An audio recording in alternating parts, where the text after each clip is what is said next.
Tuwing sasalubungin natin ang paparating na taon, ang pampaswerteng ito ay hindi kayang mawala sa ating hapagkainan at sa loob ng tahanan. Ito ay napupuno ng mga simbolismo ng kasaganahan at swerte. Ang prosperity bowl na ito ay may mga bagay na madaling hanapin. Ito ay madali mo lamang na makikita sa mga tindahan, pamilihan o kung ano agad ang mayroon ka sa iyong sariling bahay.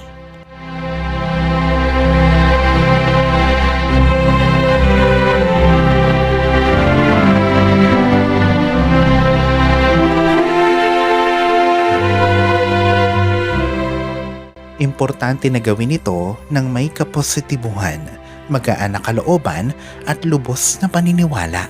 Ano ba ang iyong mga kakailanganin?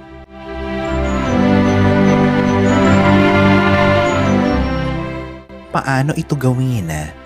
Una, kumuha ng metal o stainless na mangkok. Kung wala nito ay gumamit ng ceramic, glass o wood na mangkok. Huwag gagamit ng plastic o synthetic material para sa mga ritual. Pangalawa, sunod na ilagay ang bigas. Punuin ang mangkok na di aabot o lalagpas sa labi nito.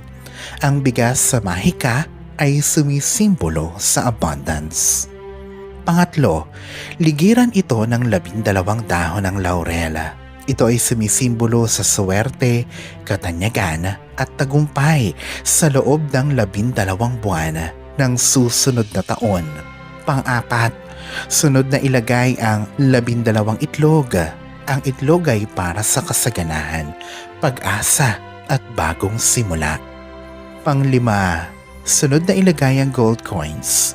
Ang ginto ay sumisimbolo sa kayamanan at kasaganahan. Ito ay 12 din na sumasagisag sa 12 buwan ng taong 2024. Pang-anim, sunod na ilagay ang 12 green na ubas. Ang ubas ay para sa matamis na pagsasamahan ng buong pamilya sa buong taon. Ang green o berde ay isa sa lucky color ng 2024. Pang-pito, pagkatapos ay ilagay ang napiling prutas sa gitna nito. Ito ay talian ng pulang laso.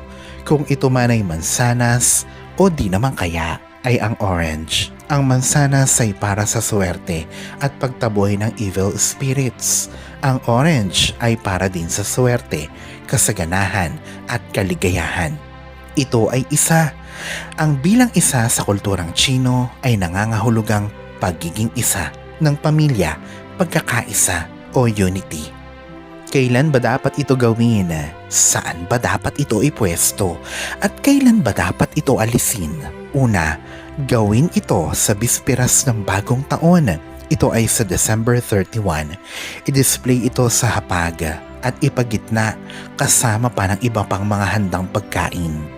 Pangalawa, pagsapit ng January 1 o bagong taon, ilagay ito sa mapipili mong lugar, sa malapit o sa tapat ng main door, sa center table, sa sala, sa madalas na nakikita o nadadaanan, sa altar. Sa iyong negosyo, ilagay ito malapit sa cash register o pinaglalagyan ng kita o kung saan nandoon ang wealth area mo. Ito ay ilagay at panatilihin sa pwesto na napili mo hanggang sa matapos ang araw ng 3 hari o 3 kings.